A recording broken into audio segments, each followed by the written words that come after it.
আল্লাহর রাসূল বললেন, যেখানে আল্লাহর জিকির হয়, যেখানে কোরআন হাদিসের আলোচনা হয়, যেখানে ইলমে দ্বীনের আলোচনা হয়, যেখানে তালিম হয়, এই জায়গাটি হচ্ছে একটি বেহেশতের বাগান। এই জায়গাটাই কি একটা বেহেশতের বাগান। তা আমরা যে এখানে একটা বেহেশতের বাগানে আছি, দুনিয়াতে মসজিদ একটা বেহেশতের বাগান, মাদ্রাসা একটা বেহেশতের বাগান,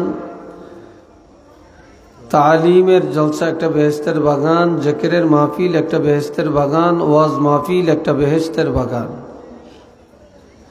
তাহলে আমরা এখন একটা অন্যতম একটা গুরুত্বপূর্ণ বেহেশতের বাগানে আছি কিনা বলেন? যারা এখানে নেই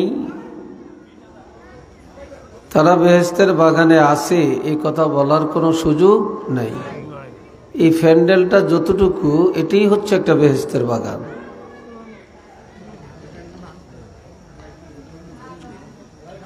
হাজরিন, আমরা যারা এই জায়গায় বসছি, আমাদের একটা সময় চলে যায়, আর যারা এখানে বসেন না তাদেরও একটা সময় চলে যায়। কিন্তু আমাদের সময়টা চলে যাইতেছে ইবাদতের মধ্যে, জিকির আজকারের মধ্যে, তওবা ইস্তিগফারের মধ্যে, নেক আমলের মধ্যে। এর বাহিরে যারা আছেন তাদের এই মূল্যবান সময়টা ইবাদতের মধ্যে যাইতেছে, এই কথা বলার কোনো সুযোগ কারো আছে? জোরে বলেন, আছে? কোনো সুযোগ নেই। তা আমি অনেকেরই রাস্তাঘাটে দোকানপাটে দেখেছি, আল্লাহর ওয়াস্তে সবাই চলে আসবেন আশা করি। আবার অনেকে এটাও ভাবছেন যে এশার পরে যে হুজুর ধরব, এই হুজুর তো বিশেষ মেহমান, আর হিতার বাড়ি আমগো বাড়িতে একই উপজেলা, এরপরে যেই হুজুর ধরব আসল মাই রইছে হেসু, ওই সময় যাইয়াম। ঠিক নি কথাটা? আমরা 1 ঘন্টা পরে কি হবে, 10 মিনিট পরে কি হবে, 5 মিনিট পরে কি হবে, এটা কি বলতে পারবেন কেউ? হ্যাঁ, আগামী দিন কে কোথায় যাবেন, কি করবেন, কি খাবেন, وما تدري نفس بأي أرض تموت।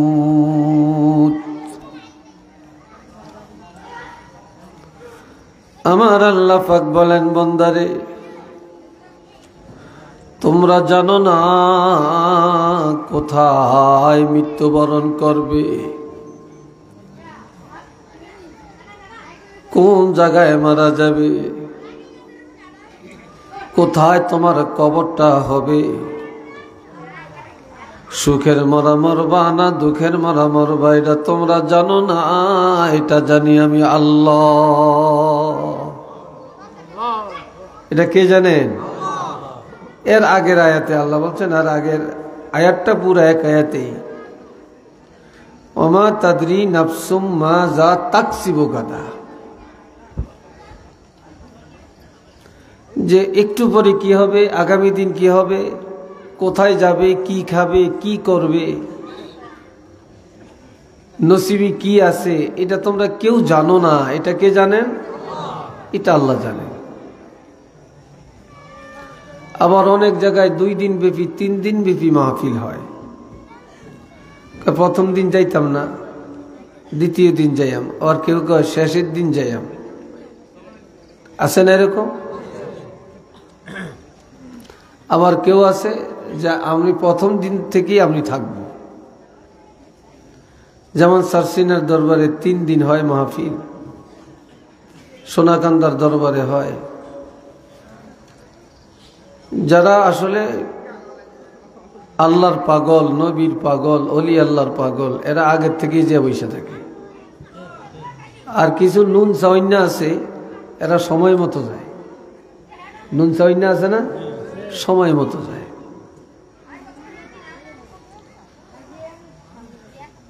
আমরা যে এখানে বসছি ভাই,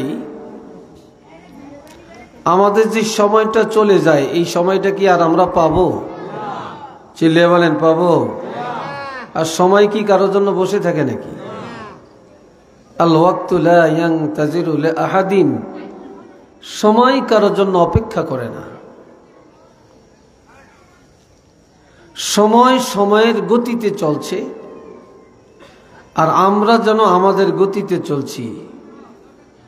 যার মনে যেমনে চায় তেমনি চলি, যার মুখে যা আছে তাই বলি, যার মনে যা চায় তাই করি, যেই দিকে মনে চায় সেই দিকেই চলি।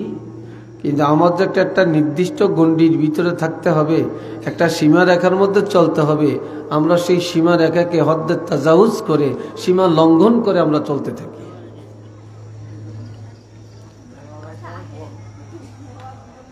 এটার মধ্যে আমাদের কোনো ভেদাভেদ নেই। আমার এক ভাতিজা আমাদের বাড়ির, এক সপ্তাহ আগে উমরাতে গেছে, তার পরিবার গেছে, মেয়ে গেছে, জামাই গেছে। কালকে সন্ধ্যায় এই টাইমে খবর আসছে সে ইন্তেকাল করছে। এরপরে শুনছি লাশ পাঠাবে, নিয়ে আসবে। আজকে আবার খবর আসছে যে না, আমরাও বলছি বা অনেকে বলছে যেহেতু মক্কা শরীফ মারা গেছে, ওখান থেকে লাশ আনা ঠিক না, দেশে আসলে তো আর জিন্দা হবে না, হয়তো দেখতে পারবে অনেকে, ওই জায়গাতেই মাটি দাও, এটি আওলা হবে, উত্তম হবে। তো যদি জানতুই সেখানে গেলে মরণটা নিশ্চিত, তো যাইতো না, এই সময় বিষও করতো না। কথা ঠিক না? বিষও করতো না। আপনারা জায়গা জমিন বিক্রি করে হাওলত উঠাইয়া, আবার অনেকে কিস্তি উঠাইয়া, সুদের টাকা উঠাইয়া, পাপের বোঝা মাথায় লইয়া সন্তানরে বিদেশ পাঠায় কিনা? এই এরকম সন্তান তো লাশ হইয়া বাংলাদেশে বহু আসতেছে। কি বলেন, আসে কিনা? যদি আপনি জানতেন এটা হবে, তাহলে আপনি কি জায়গা বিক্রি করতেন, সোনা বিক্রি করতেন? আপনি কি হারাম পথে যাইয়া টাকা উঠাইয়া আপনি ছেলেরে বিদেশ পাঠাতেন? কখনো না, এটা কখনো হতো না। 2 দিন 3 দিন আগে আমার এলাকার 2 জন লোক একই রাত্রে মারা গেছে। আমাদের এই হুজুর যে মাদ্রাসায় চাকরি করেন আমাদের এলাকাতে, ওই মাদ্রাসা মাঠেই জানাজা হয়েছে 2 জনের। আমার লাইফে আমি 2 জনের জানাজা এই একসাথে পড়লাম সেদিন। অথচ মক্কা শরীফ প্রত্যেক ওয়াক্তি কয়েকজনের জানাজা হয়, পড়ছি, কিন্তু আমাদের দেশে আমি আর কখনো 2 জনের জানাজা একসাথে পড়ি না, সেদিন একসাথে পড়লাম। এগুলোতে তো আমাদের শিক্ষার অনেক কিছু আছে, জানার অনেক কিছু আছে, বুঝার অনেক কিছু আছে, কিন্তু আমরা তো উদাসীন, সেই চিন্তা তো আমাদের মধ্যে নেই।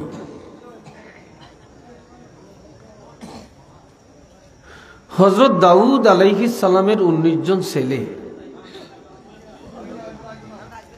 তো তিনি খালি কান্নাকাটি করতেছেন। ছেলেরা জিজ্ঞেস করে আপনি কাঁদছেন কেন? হযরত দাউদ নবীর এক যোগ্য ছেলে যার নাম হযরত সুলাইমান আলাইহিস সালাম জিজ্ঞেস করেন বাবা আপনি কাঁদছেন কেন? বলে 3টা প্রশ্ন আমার কলিজার ভিতরে, আমার কলিজাটা যেন, এই 3টা প্রশ্ন আমার কলিজাটা যেন জ্বালিয়ে দিল, আগুন যেন জ্বলতেছে। 3টা প্রশ্নের উত্তর খুঁজে পাচ্ছি না। ছেলেরা এক একজনে এক একটা ভাবে জবাব দেন। জিজ্ঞাসা করলেন বাবা আপনার প্রশ্নগুলো কি? বলে 1 নম্বরের প্রশ্ন হলো এই দুনিয়ায় কোন জিনিসের দাম নাই, মূল্য নাই। দ্বিতীয় প্রশ্ন হলো কোন জিনিস একেবারে কাছে পাওয়া যায়। 3 নম্বর প্রশ্ন কোন জিনিস একেবারে দূরে পাওয়া যায়। ছেলেরা এক একজন এক এক রকম জবাব দিচ্ছেন, বুঝে আসে না। বাবার এই প্রশ্ন শুনে হযরত সুলাইমান নবীও মাথা নিচু করে কাঁদছেন, কাঁদতেছেন।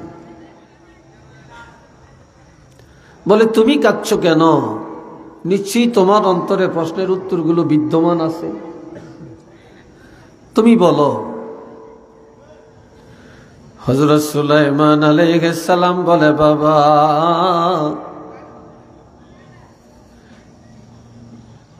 আপনি প্রথম প্রশ্ন করেছেন কোন জিনিসের মূল্য নাই।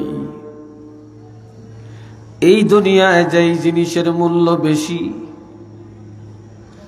যেই জিনিসের দাম বেশি, সেই জিনিসের কোনো মূল্য নাই। বলে, এটা কিভাবে?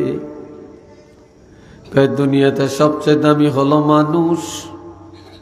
মানুষের চেয়ে এত মূল্য, এত দামি আর কোনো বস্তু নাই। এই দামি মানুষটা যখন ইন্তেকাল করে বা মরে যায়, লাশ হয়ে যায়, তখন এই পৃথিবীর জমিনে কারো কাছে এক পয়সা মূল্য নাই। আসেনি? চিল্লিয়ে বলেন, আছে? কেউ চাইনা না দিয়া রাখবো নি আপনারে? যত মানুষে কান্নাকাটি করে, হাউমাউ করে, এরা কি রাখার জন্য কাঁদে না তাড়াতাড়ি পার করার জন্য কাঁদে? দুনিয়াতে মানুষের অনেক বোঝা, বোঝার কোনো শেষ নেই। সবচেয়ে বড় বোঝা হইল লাশ। সবচেয়ে বড় বোঝা কি? এই লাশ যতক্ষণ মাটির উপরে থাকে, এটা মানুষের জিন্দাদের জন্য মারাত্মক বোঝা। আর এটা যখন দাপন কাপন হয়ে যায়, তখন প্রত্যেকের বোঝা শেষ হয়ে যায়, ঠিক না? এর চেয়ে বড় বোঝার কোনোটা নেই। হযরত দাউদ নবী বললেন, বাবা, তোমার প্রশ্নের জবাব সঠিক। এবার বলো, কোন জিনিস একেবারে কাছে পাওয়া যায়? হযরত সুলাইমান নবী বললেন, বাবা, অনেক কিছু দুনিয়াতে কাছে পাওয়া যায়, তবে মালাকুল মাউত হযরত আজরাইল আলাইহিস সালামকে যত কাছে পাওয়া যায়, এত কাছে আর কাউকে পাওয়া যায় না। মৃত্যুটা মানুষের সবচেয়ে দূরে না কাছে? একটু আওয়াজ দিয়ে বলেন, সবচেয়ে কাছে। এই যে আমরা এখানে বসছি, আমাদের সাথে মরণ আসেনি? মালাকুল মউত আসেনি? যেতে আইল কাটে হিতার কাছে নাই, যেতে কিস্তি উড়ায় হিতার কাছে নাই, যেতে সুদ খায় হিতার কাছে নাই, যেটা মুনাফিক হেডার কাছে নাই, যেটা সমাজের সিটার হেডার কাছে মনে হয় নাই, যেটা বাটপার হেডার কাছে নাই, যেটা বাড়িতে গ্রামে গুঞ্জে লাডা লাগায়, লাডা লাগাই না কতরি আছে না, হেডিনের কাছে মনে হয় ডরেও যায় না, নাকি? একটু তো চিন্তা করি না।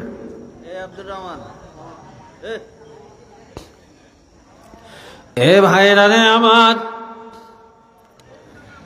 সুলাইমান নবী বললেন, বাবা, মালাকুল মাউতকে যত কাছে পাওয়া যায়, এত কাছে আর কাউকে পাওয়া যায় না। হযরত দাউদ নবী বললেন, বাবা, তোমার জবাবটা সঠিক। এবার বলো, কোন জিনিস একেবারে দূরে? হযরত সুলাইমান নবী জবাব দেন, বাবা, যেই জিনিস একেবারে কাছে তারাই সবচাইতে দূরে। বললেন, এটা কিভাবে? এটা কিভাবে? কাছের মানুষ দূরে হয় কেমনে? বললেন, ঘরের পাশে কবর, রাস্তার কিনারে কবর, মসজিদের পাশে কবর, বাড়ির ঘাটার আগে কবর, ঘাটলার পাশে কবর, অথচ তারা একেবারে কাছে, একেবারে ঘরের কাছে। কিন্তু কবরে যাওয়ার পরে আজ পর্যন্ত কোনো খবর পাওয়া গেল না কে কিভাবে কবরের মধ্যে আছে। যেই জগতের খবর নাই, 3.5 হাত মাটির নিচে কি ঘটনা ঘটতেছে কোনো খবর নাই। টেলিফোন নাই, টেলিকম নাই, মোবাইল নাই, ইন্টারনেট নাই, ফেসবুক নাই, ইউটিউব নাই, নাই নাই কোনো যোগাযোগ ব্যবস্থা নাই। যেই জগতের যোগাযোগ নাই, খবর নাই, ওই কবর জগতের মানুষগুলা যত দূরে, এত দূরে আর কেহ নাই। একটু চিল্লে বলেন না সুবহানাল্লাহ।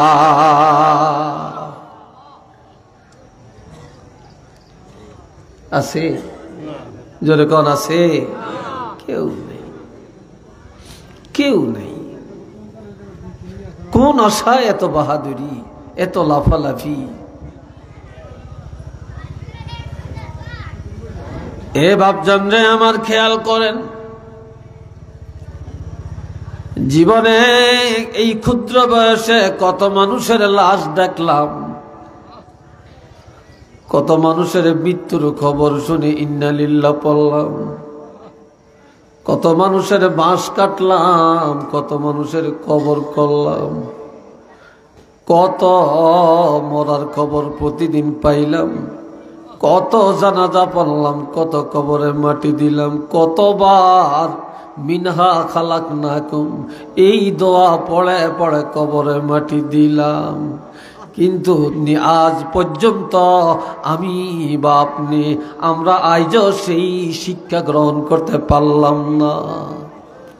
একদিন আমারও এমন হবে, আমার কাছেও মৃত্যু আসবে, আমিও লাশে এই খাটে উঠবো, আমিও লাশ হব, আমাকে কবরে রাখবে, আমাকে এইভাবে আমার জন্য কবর হবে, আমাকে এইভাবে কবরে রেখে মাটি দিয়ে সব চলে যাবে। এই চিন্তাটা তো আমরা কেউ করি না, এই শিক্ষাটা আমরা গ্রহণই করতে চাই না।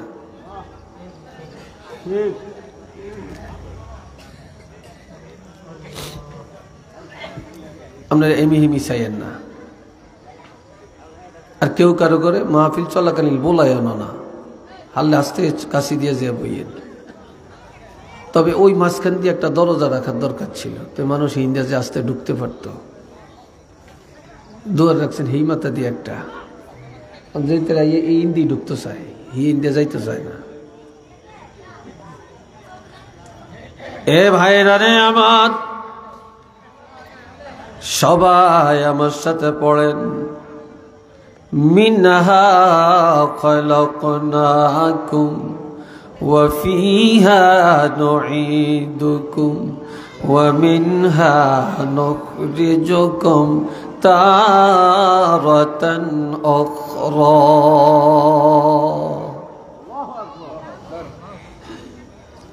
পারেননি সবাই?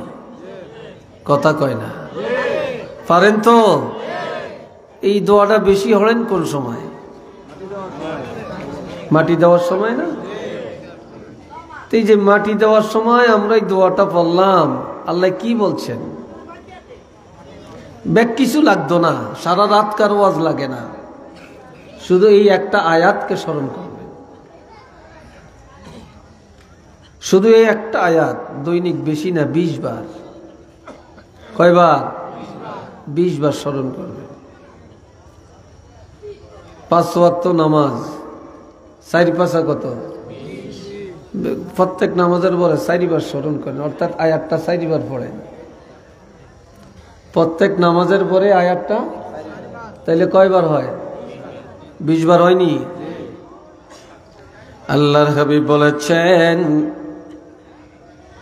যে ইমানদার দৈনিক 5 প্রত্যেক ওয়াক্তে 4 বার দৈনিক 20 বার এই আয়াতটা তেলাওয়াত করবে, আর মৌতের চিন্তায় বিভোর হইয়া পড়বে, মগ্ন হইয়া পড়বে, এই লোকটা দিনদার হইয়া যাবে, খাঁটি মুসলমান হইয়া যাবে, খাঁটি আবেদ হইয়া যাবে, অসংখ্য গুনাহ থেকে নিজকে রেহাই করতে পারবে। এই লোকটা একজন নেককার জান্নাতি হইয়া কবরে যাবে।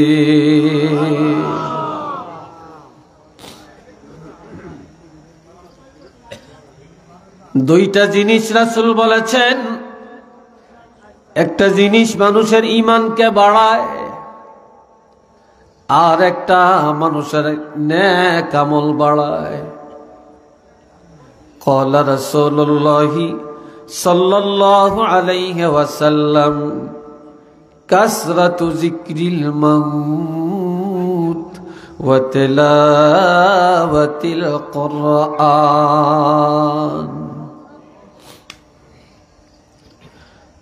কে বেশি বেশি কবরের চিন্তা, বেশি বেশি মৌতের চিন্তা। যে যত বেশি মৌতের চিন্তা করবে তত বেশি তার গুনাহ থেকে বাঁচা সম্ভব, নেক আমল তার বেশি হবে। মৌতের চিন্তায় তারে সুদের দিকে নিবে না, মৌতের চিন্তায় তাকে ঘুষের আড্ডায় নিবে না, মৌতের চিন্তায় তারে গাঞ্জা খাওয়াই নিবে না, মৌতের চিন্তায় মদ পান করবে না, মৌতের চিন্তায় জিনার আড্ডায় যাবে না, মৌতের চিন্তায় ধোঁকাবাজি করবে না, কারো মাথায় বাড়ি দিবে না, জুলুম করবে না, কারো হক জুলুম করে মেরে খাবে না। মৌতের চিন্তায় অন্যায় থেকে বেঁচে থাকবে। আর এই মৌতের চিন্তায় এই লোকটা নেককার হয়ে যাবে, নেক আমল বেশি বেশি করতে পারবে। ঠিক না? ওয়া তিলাওয়াতিল কুরআন, আর বেশি বেশি কোরআন তেলাওয়াত। যত বেশি কোরআন তেলাওয়াত করবে ঈমান তাজা হয়ে যাবে। যত বেশি কোরআন পড়বে তত বেশি ঈমান তাজা হবে। মৌতের চিন্তায় আমল তাজা, কোরআন তেলাওয়াতে হয় ঈমান তাজা। ওয়া ইযা তুলিয়াত আলাইহিম আয়াতুহু যাদাতুহুম ঈমানা। যখন এই ঈমানদারেরা কোরআন তেলাওয়াত করে, মা বোনেরা কোরআন তেলাওয়াত করে, অথবা ঈমানদারের কাছে তেলাওয়াত হয়, ঈমানদারেরা কান লাগায়া তেলাওয়াত শুনে, তখন আমার আল্লাহ বলেন যাদাতুহুম ঈমানা, তাদের ঈমান বেড়ে যায়। ঈমান বেড়ে যাওয়ার অর্থ হলো তাদের ঈমান তাজা হয়ে যায়। ঈমান কি হয়? তাজা হয়ে যায়। এই জন্য রাসূল আরেকটা হাদিসে বলছেন, ক্বালা রাসূলুল্লাহ সাল্লাল্লাহু আলাইহি ওয়াসাল্লাম লা তাজআলু বুয়ুতাকুম মাকাবিরা ইন্নাশ শাইতানা ইয়ানফিরু মিনাল বাইতিল্লাযী তাকরাউ ফীহিল কুরআন। আমার নবী বলেন, ও দুনিয়ার ইমানদার মুসলমানেরা, তোমাদের ঘরগুলা গোরস্থান বানাইও না রে, ঘরের কবর বানাইও না, ঘরের কবর বানাইও না। তার কারণ কবরে নামাজ নাই, কবরে কোরআন তেলাওয়াত নাই, কবরে জিকির নাই, কবরে দুরুদ নাই, কবরে বিলাদ নাই। এক কথায় কবরে কোনো আজান একামত নাই। যেই ঘরের মধ্যে ইবাদত নাই, তেলাওয়াত নাই, জিকির নাই, নামাজ নাই, এটা কবর। কবরেও নাই, ঘরেও নাই, তাহলে ঘরটাও কি? কবর। তোমাদের ঘরের গোরস্থান বানায়ও না, তোমাদের ঘর ইবাদতের কারখানা বানাও, তোমাদের ঘর নামাজের কারখানা বানাও, তোমাদের ঘর জিকিরের কারখানা বানাও, তেলাওয়াতের কারখানা বানাও, তালিমের কারখানা বানাও। কিন্তু সিনেমা হল বানায়ও না, গানের আড্ডা বানায়ও না, শয়তানের আড্ডাখানা বানায়ও না। ইন্নাশ শাইতানা ইয়ানফিরু মিনাল বাইতিল্লাযী তাকরাউ ফীহিল কুরআন, যেই ঘরে প্রতিদিন কোরআন তেলাওয়াত করা হবে ওই ঘরের থেকে শয়তান দূর হয়ে যাবে, বালা দূর হয়ে যাবে, মুসিবত দূর হয়ে যাবে, অশান্তি দূর হয়ে যাবে। যেই ঘরে ইবাদত চলবে, যে ঘরে কোরআন তেলাওয়াত হবে ওই ঘর আল্লাহর রহমত আর বরকতে পরিপূর্ণ হয়ে যাবে। একটু চিল্লিয়া বলেন না সুবহানাল্লাহ।